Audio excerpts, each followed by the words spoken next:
चलिए चलते हैं मेरठ, क्योंकि मेरे सहयोगी अब माहौल क्या है तलाशने भी चले गए हैं, निकलेंगे अभी अपने कार्यक्रम के लिए। लेकिन सरधना में तो माहौल बताया राजीव, मेरठ का माहौल क्या है? और किसानी आंदोलन की बात हो रही है। सुकेश ने सवाल भी पूछवाया कि हार गए, चुनाव आंदोलन की गूंज चुनाव में नहीं सुनाई दी, नतीजे कुछ और आ गए, तो कोको ले जाएगी क्या आंदोलन को भी? तो आंदोलन की गूंज, किसानों की लामबंदी, क्या कुछ दिखा है आपको सरधना में, सिवाल खास, अब मेरठ में आप?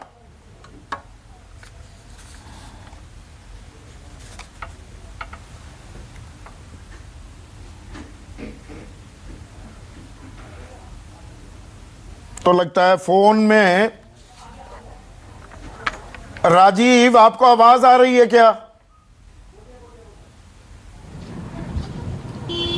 राजीव, आवाज आ रही है?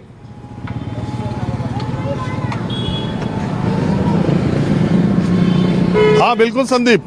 तो सवाल ये है, अभी राकेश टिकैत से प्रभाकर मिश्रा बात कर रहे थे, सुकेश ने सवाल भी पूछवाया कि देखिए आप सजा देने निकले हो बीजेपी को, किसान आंदोलन की गूंज आपको कितनी सुनाई दी?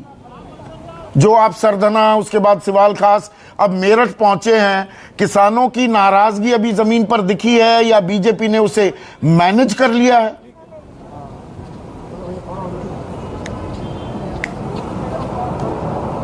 देखिए संदीप, अलग अलग सीटों पर अलग अलग चीजें देखने को आ रही हैं। शहरी सीटों पर कहीं भी किसान आंदोलन का कहीं कोई असर नहीं है। सरधना, सिवाल खास जैसी सीटें जो है वो ग्रामीण इलाके की, हालांकि कुछ कस्बे में हैं, यहाँ कस्बे हैं वहाँ भी किसान आंदोलन की बात नहीं है। लेकिन हाँ, जो जाट बेल्ट है और जो ग्रामीण इलाका है, मैं ये कहूँगा उन इलाकों में किसान आंदोलन की बात देखने को मिली है। मैं सरधना के ही एक बूथ पर हूँ। आप देखिए यहाँ सुबह से तांता लगा। सबसे अचरज की बात यह है कि मैंने कम से कम, अभी जब आपसे बात कर रहा हूँ इससे पहले, कम से कम 15 से ज्यादा ऐसे लोग यहाँ वोट डालने के लिए आए जो व्हील चेयर पर थे, जो एकदम बुजुर्ग थे, और एक महिला यहाँ पर देखिए आई हुई है। ऐसे बहुत सारे लोग इस पोलिंग बूथ पर आए। इतना मुश्किल से वोट देने के लिए आप आई? हाँ, चला नहीं जाता पैरों से। तो आपके दिमाग में कौन सी सरकार या किस बात की सरकार? अब तो जो लग गया सो लग गए थे। नहीं, मैं ये नहीं पूछ रहा किसको दिया, मैं ये कह रहा हूँ मुद्दा क्या है? कुछ भी नहीं, हमारा मुद्दा तो, हम तो बीमार आदमी है, वोट देना है। अरे सरकार कैसी चाहो? ठीक चाहे, जो बढ़िया करे सब, और क्या, सबका भला करे। हाँ, सबका भला करे, ऐसी सरकार चाहे, और कैसा। अब ये देखिए, मैंने आपको बताया कि ये एक मैंने आपको दिखाया, इस तरह के 80 साल से ऊपर के बुजुर्ग बहुत सारे यहाँ पर आए थे, और देख करके कि हम देखिए, एक ये पेशेंट को ये चल नहीं सकते और इनका भी वोट देने के लिए ले आए हैं। इतनी मुश्किल से वोट डलवाने ले आ रहे हो? ये बदलाव चाहते हैं। ये विकलांग है 100%। इसकी पेंशन इस सरकार ने बंद कर दी है। विकलांग पेंशन जाती थी, 5 साल से विकलांग पेंशन बंद कर दी, इसलिए हम बदलाव चाहते हैं। नहीं, मैं ये कह रहा हूँ कि इतनी मुश्किल से वोट डालने के लिए आप लोग उठा के ले आ रहे। बहुत महत्वपूर्ण, बहुत बड़ा, हमारे सब त्योहारों से अच्छा त्योहार अगर मानना चाहिए तो हमें अपने भविष्य के लिए चुनाव से बड़ा कोई त्योहार नहीं होता। हम देखिए, त्योहार के रूप में मानते हैं। आपका नाम क्या है? मंजूर मलिक। मंजूर मलिक ने देखिए क्या कहा कि लोकतंत्र का जो ये त्योहार है चुनाव का, वो सारे त्योहारों से बड़ा है। और ये देखिए, एक आप अब कहते हैं कि आप अपना पड़ोसी तो नहीं चुन सकते, आप अपने ऑफिस में कलीग तो नहीं चुन सकते, लेकिन आप अपना विधायक, अपना नेता चुन सकते हैं। ये अधिकार लोकतंत्र आपको देता है। संदीप, मैंने आपसे चर्चा ही की थी कि इस पोलिंग बूथ पर ऐसे लोग वोट डालने के लिए आ रहे हैं कि जो तस्वीरें देखिए आप, इस तरह के लोग। राजीव, अब मूल सवाल पर आते हैं। देखिए, जो पश्चिमी उत्तर प्रदेश है, यहाँ पर जाट बनाम मुसलमान, ये गर्मी निकाल देंगे, चर्बी उतार देंगे, दंगा, पलायन, ये तमाम मुद्दे उठाए गए हैं। उसमें जाट मुसलमान समीकरण का खेल है। जाट और मुसलमानों में फूट हुई, ग्रामीण इलाकों में ये हमेशा साथ रहा करते थे 2013 से पहले, फिर मुजफ्फरनगर दंगे होते हैं।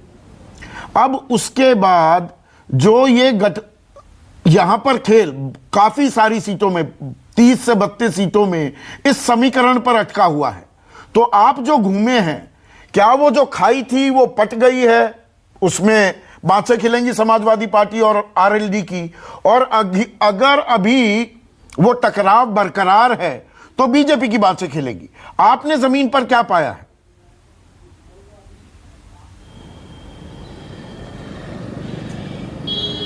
देखिए, बिल्कुल संदीप, आपने कहा ये चौधरी चरण सिंह का करिश्मा था कि जाट और मुसलमान, जाट, अगर आप पीछे इतिहास में देखें तो इनके रिश्ते कभी अच्छे नहीं थे, लेकिन ये चौधरी चरण सिंह का कमाल था कि उन्होंने जाट और मुसलमानों को एक जगह लाया और एक ऐसी पार्टी खड़ी की है कि ऐसे नेता बने जो इस पूरे इलाके के सर्वमान्य नेता थे। 2013 के बाद वो गठबंधन टूट गया, वो खाई बहुत ज्यादा एक दूसरे में इतनी खाई पैदा हो गई कि भारतीय जनता पार्टी ने पिछले 3 चुनाव में 90% तक सीटें लोकसभा और विधानसभा की इस इलाके में जीत ली। लेकिन जहां तक मुझे अभी जमीनी सच्चाई, जो मैं जितनी जगह गया हूं, हालांकि जितनी जगह मैं गया हूं मैं उतनी जगह की बात करता हूं, तो किसान आंदोलन ने वो खाई जो 2013 में बहुत ज्यादा चौड़ी हुई थी उसको कम की है। लेकिन मैं ये बिल्कुल नहीं कह रहा हूं कि उस खाई को पाट दिया है। पश्चिमी उत्तर प्रदेश का ये जो चुनाव हो रहा है ग्रामीण इलाकों में, चूंकि देखिए ये 2 तरह से ये चुनाव मुझे महत्वपूर्ण लग रहा है। पहली चीज जो मुझे दिखाई दे रही, जितना मैंने देखा है, ये चुनाव 1 to 1 हो रहा है, या तो वोट इस तरफ है या उस तरफ है, तीसरी चौथी तरफ जाता हुआ दिखाई नहीं दे रहा है। और दूसरा, ये चुनाव जो इस बेल्ट के जाट वोटर्स हैं, जाट बेल्ट है, उसमें कहीं न कहीं उनको अपने अस्तित्व को बचाने की, जयंत चौधरी के पास एक भी विधायक नहीं है, उन्हें कहीं ना कहीं अपने एग्जिस्टेंस की चिंता है, वो इसको इस तरीके से भी ले रहे हैं। और जहां तक जाट और मुसलमानों की बात है, निश्चित तौर पर आप क्या सारे लोग ये बात जानते हैं कि जाट और मुस्लिम, जाट थोड़ा 20-30% नहीं भी हो, 60-70% जाट और मुसलमानों ने एक जगह वोट कर दिया तो कम से कम 21 से 24-25 सीटों तक वो बहुत ज्यादा प्रभावी हो जाएगा। और आज का जो मतदान पहले चरण का हो रहा है वो बहुत हद तक आरएलडी, देखिए इसमें अखिलेश यादव को क्या फायदा होगा मुझे अभी ये कह पाना बड़ा मुश्किल है। भारतीय जनता पार्टी को फायदे की कोई उम्मीद करना बेमानी है, क्योंकि ऑलरेडी 58 में 54 सीटें उनके पास हैं, 91, अब इससे भी ज्यादा क्या होगा। लेकिन ये एक बात जरूर मैं आज ये दावे के साथ कह सकता हूं कि जयंत चौधरी को इस पहले चरण में फायदा ही फायदा होना, कुछ है नहीं उनके पास। अब ये फायदा 2 अंकों पर इसमें एक और पहलू, जाट मुसलमान की बात की, अब मैं खास मुसलमान की भी बात करना चाहूंगा। क्या यहां पर वो पश्चिम बंगाल वाला परिदृश्य उभरता दिख रहा है कि एक मुश्त लामबंदी दिख रही है मुसलमानों में? क्योंकि 2017 में मुसलमान, दरअसल अखिलेश यादव, उनकी सरकार थी 2013 में जब दंगे हुए, उससे नाराजगी भी थी। तो क्या एक मुश्त लामबंदी हो रही है मुसलमानों की, या मुसलमान सपा और बसपा दलित मुस्लिम गठजोड़ पर यहां एक मजबूत ताकत रही है, वहां बढ़ता दिख रहा है?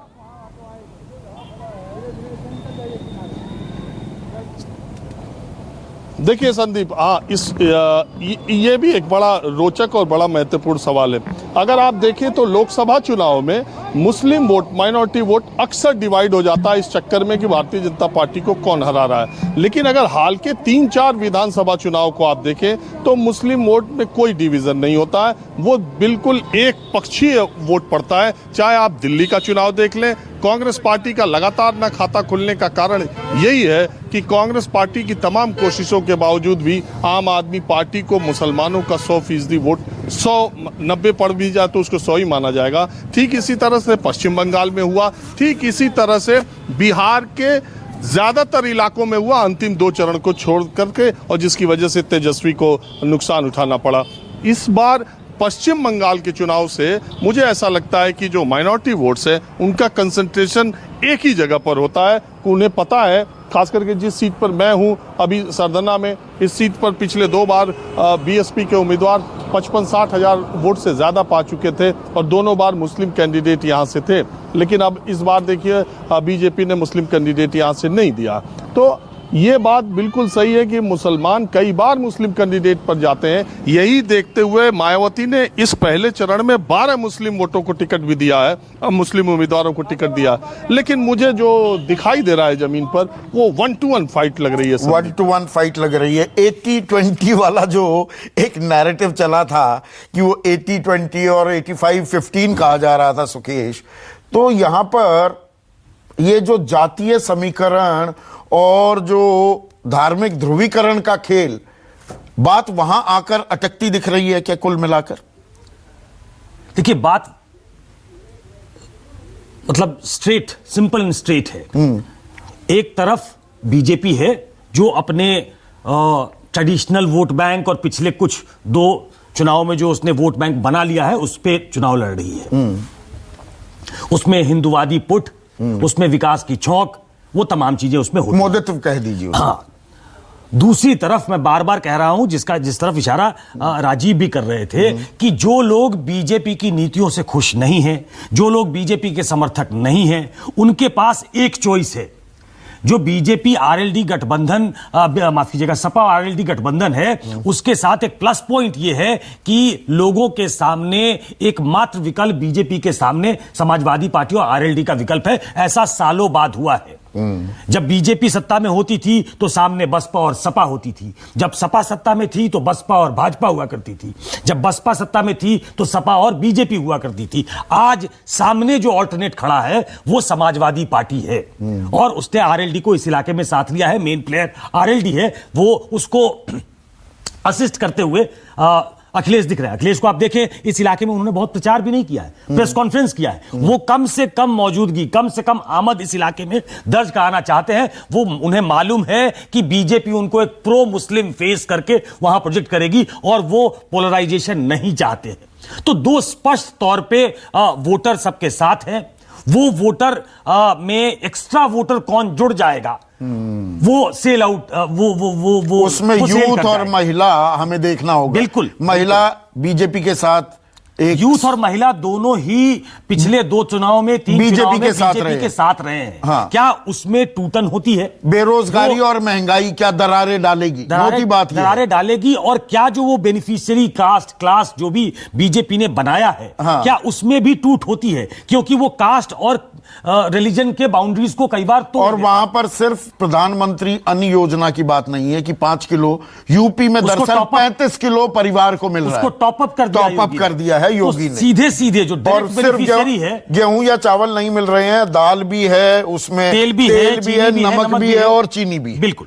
तो ये काम, ये फैक्टर, ये जो वेलफेयरिज्म है, ये बीजेपी की नैया पार लगाएगी, या कल प्रधानमंत्री ने जो इंटरव्यू दिया वो प्रो इनकम्बेंसी की बात कर रहे हैं, एंटी इनकम्बेंसी हावी होगी। और 30 साल से यूपी ने, एक इतिहास भी है यूपी का कि किसी भी सरकार को रिपीट नहीं किया है। एक छोटा सा ब्रेक लेंगे, ब्रेक के बाद भी खबरों का सिलसिला जारी रहेगा। नमस्कार, मैं हूं मानक गुप्ता। अगर आपको हमारा ये वीडियो पसंद आया हो तो इसे लाइक और शेयर जरूर करें और हां, हमें सब्सक्राइब और फॉलो करना ना भूलें ताकि आप देश और दुनिया की कोई खबर मिस ना करें। तो जुड़े रहिए हमारे साथ और देखते रहिए न्यूज़ 24।